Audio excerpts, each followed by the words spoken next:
स्वागत है। मैं आपके साथ फरहान नाज। आज विजयपुर शहर में जेडीएस के जिला प्रमुख एमबी मानिक ने कहा कि हमारे जेडीएस पार्टी विजयपुर विधानसभा चुनाव में 8 सीटों पर चुनाव लड़ रहे हैं। हमारी पार्टी के कुमार अन्ना सीएम बनेंगे। वे हमारे कर्नाटक के लोगों को 5 रत्न योजनाएं देंगे और एमबी मानिक द्वारा कई योजनाएं दी जाएंगी। और उन्होंने कांग्रेस पार्टी के इंडी उम्मीदवार यशवंतराय गौड़ा पाटिल और बसवण्णा को चुनौती दी। एमबी मानिक ने आन विधानसभा क्षेत्रों के लोगों पर चुनाव में पैसा बांटकर सत्ता में आने का आरोप लगाते हुए जेडीएस पार्टी को उनके योगदान से सत्ता में लगाने का अनुरोध किया। ಹಲೋ ನಮಸ್ಕಾರ. ನಾನು ಜೆಡಿಎಸ್ ಜಿಲ್ಲಾ ಮಾಧ್ಯಮ ವಕ್ತಾರರಾಗಿ ಶ್ರೀ ಎಂ ಬಿ ಮಾಣಿಕ್ ಮಾತಾಡ್ತಾ ಇರೋದು. ಇವತ್ತು ಸುದ್ದಿಗೋಷ್ಠಿ ಕರೆಯಲು ಕಾರಣ ಏನಪ್ಪ ಅಂದರೆ, ನಾವು ವಿಜಯಪುರ ಜಿಲ್ಲೆಯಲ್ಲಿ 8 ವಿಧಾನಸಭಾ ಮತಕ್ಷೇತ್ರದಲ್ಲಿ ಅಭ್ಯರ್ಥಿಗಳನ್ನು ಇಳಿಸಿದ್ದೇವೆ. ಕುಮಾರಸ್ವಾಮಿಯ ಸೂಚನೆ ಮೇರೆಗೆ ಬಿಜಾಪುರ ನಗರದಲ್ಲಿ ಏನಪ್ಪ ಅಂದರೆ 2 ಮುಸ್ಲಿಂ ಕ್ಯಾಂಡಿಡೇಟ್ ಆಗ್ತಾವ, ಓಟ್ ವಿಭಜನೆ ಆಗ್ತಾವ ಅನ್ನೋ ದೃಷ್ಟಿಯಿಂದ ನಾವು ಇಲ್ಲಿ ಕೇವಲ ಸಿಟಿಗೆ ಸಂಬಂಧಪಟ್ಟಂತೆ ನಮ್ಮ ಅಭ್ಯರ್ಥಿಯನ್ನು ನಾವು ನ್ಯೂಟ್ರಲ್ ಮಾಡಿಸಿದ್ದೀವಿ. ಉಳಿದ 7 ಕ್ಷೇತ್ರಗಳಲ್ಲಿ ನಾವು ಫೈಟ್ ಮಾಡಾಕತ್ತೀವಿ. 5 ಕ್ಷೇತ್ರಗಳಲ್ಲಿ ನಾವು ಗೆಲ್ಲುವ ಎಲ್ಲ ಸಾಧ್ಯತೆಗಳದಾವ. ಉದಾಹರಣೆಗೆ ಇಂಡಿಯಿಂದ BD ಪಾಟೀಲ್ರು, ಚಡ್ಚಾಂದಿಂದ ಡಾಕ್ಟರ್ ದೇವಾನಂದ್ ಚವ್ಹಾಣ್ರವರು, ಹಿಪ್ಪರಿಗೆಯಿಂದ ರಾಜು ಗೌಡ್ರು, ಬಾಗೇವಾಡಿಯಿಂದ ಅಪ್ಪುಗೌಡ್ರು, ಅದಾದಮೇಲೆ ಇಲ್ಲಿ ಬಬಲೇಶ್ವರದಿಂದ ನಮ್ಮ ಹೊನವಾಡವರು, ಹೀಗೆ ಸಿಂದಗಿಯಿಂದ ಪಾಟೀಲ್ ಮೇಡಮ್ ಅವರು ಎಲ್ಲರೂ ಅತ್ಯಂತ ಹೆಚ್ಚು ಮತದಾರರ ಒಂದು ಆಕರ್ಷಣೆಗೆ ಕಾರಣರಾಗ್ಯಾರ. ಇದಕ್ಕೆ ಮೂಲ ಉದ್ದೇಶ ಏನಪ್ಪ ಅಂದ್ರೆ, ಕುಮಾರಣ್ಣನವರು ಏನೋ ಒಂದು ಯೋಜನೆಗಳನ್ನು ಕೊಟ್ಟಾರ. ಆ ಯೋಜನೆಗಳು ಜನ ಏನಪ್ಪ ಅಂದ್ರೆ ಮೊನ್ನೆ ಪಂಚರತ್ನ ಕಾರ್ಯಕ್ರಮದಲ್ಲಿ ಏನೋ ಒಂದು ಇದು ತೋರ್ಸ್ಯಾರ.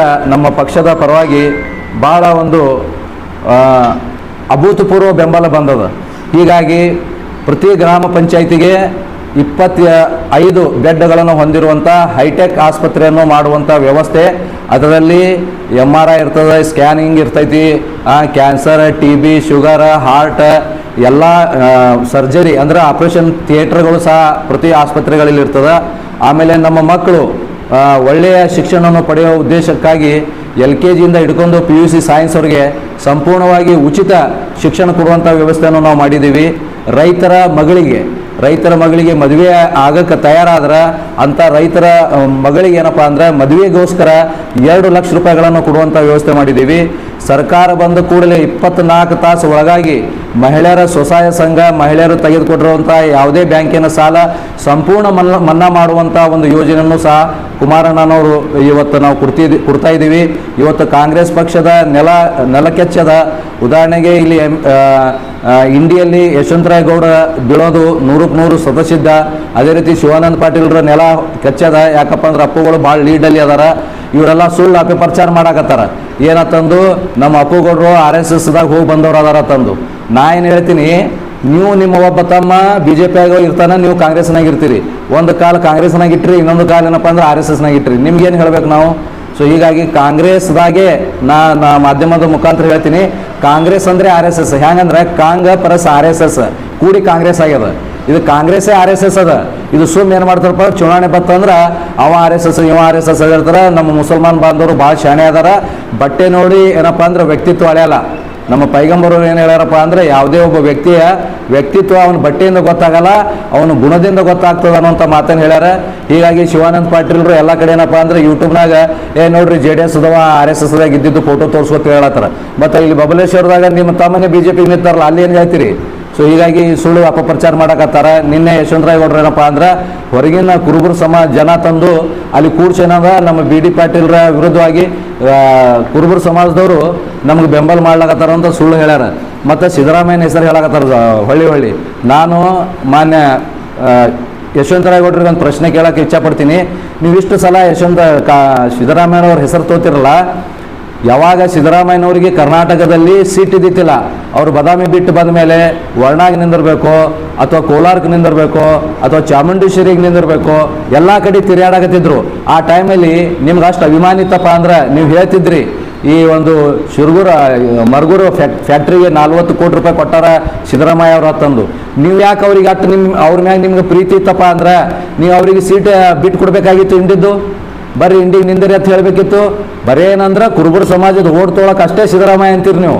ಆದರೆ ಸಿದ್ದರಾಮಯ್ಯಗೆ ತೊಂದರೆ ಬಂದಿತ್ತು, ಇಂಡಿಗೆ ಬಂದು ನಿಂದರಿ ಅಂತ ಹೇಳಿಲ್ಲ ನೀವು. ಸೊ ಹೀಗಾಗಿ ನೀವು ಸುಳ್ಳ ಸಿದ್ದರಾಮಯ್ಯನ ಹೆಸರು ಹೇಳಿ ಕುರುಬ ಸಮಾಜದ ಓಟ್ ತೊಗೊಳಕ್ಕೆ ಪ್ರಯತ್ನ ಮಾಡಕತ್ತೀರಿ. ಅದು ಯಾವುದೇ ಕಾರಣಕ್ಕೂ ಸಾಧ್ಯ ಆಗಲ್ಲ.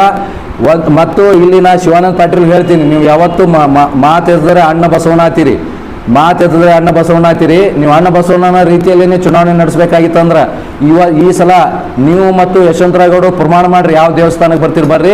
ಈ ಸಲ ನಾವು ಎಲ್ಲಿ ರೊಕ್ಕ ಹಂಚಲ್ಲ, ಯಾವ ಸಮಾಜಕ್ಕೆ ರೊಕ್ಕ ಕೊಡಲ್ಲ. ನೀವೇನು ಕೆಲಸ ಮಾಡಿರಲ್ಲ, ಕೆಲಸದ ಮ್ಯಾಗನೇ ಒಟ್ಟು ಕೇಳ್ತೀನಿ ಅಂತ ಹೇಳ್ರಿ, ಗೊತ್ತಾಗ್ತದ. ನೀವು ಕೆಲಸದ ಮ್ಯಾಗನೇ ಪ್ರಚಾರಕ್ಕೆ ಬಂದಿರಪ್ಪ ಅಂದ್ರೆ ನಮ್ಮ JDS ಪಕ್ಷ ಬಸವನ ಬಾಗೇವಾಡಿ ಮತ್ತು ಇಂಡಿಯಲ್ಲಿ 1 ಲಕ್ಷಕ್ಕಿಂತ ಹೆಚ್ಚು ಮತ ತಗೋತದ. ಇವತ್ತು ನೀವು ಕೆಲಸ ಬಿಟ್ಟಿರಿ, ಎಲ್ಲ ಬಿಟ್ಟಿರಿ, ಇವತ್ತು ಬರೀ ಏನು ಮಾಡಕತ್ತೀರಪ್ಪ ಅಂದ್ರೆ ರೊಕ್ಕ ಹಂಚಾಕತ್ತೀರಿ. ಇವತ್ತು ಯಶವಂತರಾಯಗೌಡರಿಗೆ ಮತ್ತು ಶಿವಾನಂದ ಪಾಟೀಲ್ಗಳ ನೇರ ಪ್ರಶ್ನೆ ಅದ, ನೀವೇನು ಬತನಾಳ ಶ್ರೀಗಳ ಭಕ್ತರಿದ್ದೀವಿ, ಸಿದ್ದೇಶ್ವರಪ್ಪನ ಭಕ್ತರಿದ್ದೀವಿ, ಆಮೇಲೆ ನಡೆದಾಡು ದೇವರಾಗಿರುವಂಥ ಸಿದ್ದೇಶ್ವರಪ್ಪರ ಭಕ್ತರಿದ್ದೀರಿ ಅಂತ ಹೇಳ್ತೀರಿ. ಅಂಥ ದೇವರ ಹೆಸರು ತೋಳೋರು ಇವತ್ತು ನೀವು ಅದೇ ದೇವರ ಹೆಸರು ಮ್ಯಾಗ, ಅದೇ ನಡೆದಾಡು ದೇವರಂಥ ಸಿದ್ದೇಶ್ವರಪ್ಪರ ಮ್ಯಾಗ ಪ್ರಮಾಣ ಮಾಡ್ರಿ. ಈ ಚುನಾವಣೆ ಒಳಗೆ ನಾವು ₹1 ಕೊಡಲ್ಲ, ಪ್ರಾಮಾಣಿಕವಾಗಿ ಚುನಾವಣೆ ಮಾಡ್ತೀನಿ ಅಂತ ಹೇಳ್ರಿ. ನೀವು ಪ್ರಾಮಾಣಿಕವಾಗಿ ಚುನಾವಣೆಗೆ ಬಂದ್ರಪ್ಪ ಅಂದ್ರೆ ನಮ್ಮ ಅಭ್ಯರ್ಥಿಗಳು 1 ಲಕ್ಷ ದಾಟಿ ಓಡ್ತೋತಾರೆ. ನೀವು ಪ್ರಾಮಾಣಿಕವಾಗಿ ಚುನಾವಣೆ ಮಾಡ್ರಿ ಅನ್ನುವಂಥ ಮಾತನ್ನು ಈ ಸಂದರ್ಭದಲ್ಲಿ ಕರೆ ಕೊಟ್ಟು ಈ ಸಲ ನಮ್ಮ ಜಿಲ್ಲೆಯಲ್ಲಿ 4 ರಿಂದ 5 ಅಭ್ಯರ್ಥಿಗಳು ಗೆಲ್ತಾರೆ ಅನ್ನೋಂಥ ಮಾತನ್ನು ಈ ಸಂದರ್ಭದಲ್ಲಿ ನಾನು ಹೇಳ್ತೀನಿ. ಈಗ ಕರ್ನಾಟಕದಲ್ಲಿ ಸರ್ವೇ ನಾನು ಸಂಪೂರ್ಣವಾಗಿ ಸತ್ಯನೇ ಅಂತ ಒಪ್ಕೊಳ್ಳಲ್ಲ ಅಥವಾ ಸುಳ್ಳು ಅಂತಲೂ ಒಪ್ಕೊಳ್ಳಲ್ಲ. ಸರ್ವೇ ಕರೆನೂ ಆಗ್ಬೋದು, ಸುಳ್ಳು ಆಗ್ಬೋದು. ಏನಾಗ್ಯದಪ್ಪ ಅಂದರೆ ಯಾವಾಗ ಕಾಂಗ್ರೆಸ್ದವರು BJP ಅವ್ರಿಗೆ ಒಳಗೆ ಸೇರಿಸ್ಕೊಂಡ್ರು, ಲಕ್ಷ್ಮಣ ಸವದಿಗೆ ಆಗಿರ್ಬೋದು, ಜಗದೀಶ್ ಶೆಟ್ಟರ್ ಆಗ್ಬೋದು, ಅವಾಗ ಜನಕ್ಕೆ ಗೊತ್ತಾಗ್ಬಿಡ್ತು ಇದು ಸೆಕ್ಯುಲರ್ ಪಾರ್ಟಿ ಅಲ್ಲ, ಇದು BJP ಪಾರ್ಟಿನೇ ಅಂತ ತಿಳ್ಕೊಂಡ್ರು. ಯಾಕಂದ್ರೆ ಅವರೆಲ್ಲ RSS ದಿಂದ BJPಗೆ ಬಂದು ಅವ್ರು ಮುಖ್ಯಮಂತ್ರಿ ಉಪಮುಖ್ಯಮಂತ್ರಿ ಆದವರು, ಅಂಥವ್ರು ಎಲ್ಲ ಕಾಂಗ್ರೆಸ್ ತಂದರು. ಅಲ್ಲಿ ಅವರಿಗೆ ಪೆಟ್ಟು ಬಿತ್ತು. ಹಿಂಗಾಗಿ ಜನ ತಿಳ್ಕೊಂಡ್ಬಿಟ್ರು ಇದು ಸೆಕ್ಯುಲರ್ ಪಾರ್ಟಿ ಇಲ್ಲ ತಂದು. ಅದಾದಮೇಲೆ ಮೊನ್ನೆ ಏನಪ್ಪ ಅಂದ್ರೆ ಬಜರಂಗ ದಳದ ಒಂದು ಸಂಘಟನೆಯನ್ನು ಬಂದ್ ಮಾಡ್ತೀನಂತ ಇವರು ಕಾಂಗ್ರೆಸ್ದವ್ರು ಹೇಳೋಣ. ಏನಪ್ಪ ಅಂದ್ರೆ ಜನ ಏನು ಈ ಬಜರಂಗ ದಳದ ಭಕ್ತರು ಅದಾರ, ಏನು ಕಾರ್ಯಕರ್ತರು ಅದಾರ, ಅವರೆಲ್ಲ ಏನಪ್ಪ ಅಂದ್ರೆ ಈ ಸಲ ನಾವು ಕಾಂಗ್ರೆಸ್ ಮಾಡಲ್ಲ, BJP ಮಾಡ್ತೀವಿ ಅಂತಂದು ಹೊಳೆದ್ರು. ಹೀಗಾಗಿ ಸರ್ವೆ ಎಲ್ಲೋ ಒಂದು ಕಡೆ ಕೆಳಗ ಮ್ಯಾಲ ಆಗುವಂಥ ಒಂದು ವ್ಯವಸ್ಥೆ ರಾಜ್ಯದಲ್ಲಿ JDS ಬಹುಮತದಿಂದ ಬರುತ್ತೆ. 100ಕ್ಕೆ 100 ಅದ್ರಾಗ ಯಾವುದೇ ಸಂಶಯ ಇಲ್ಲ.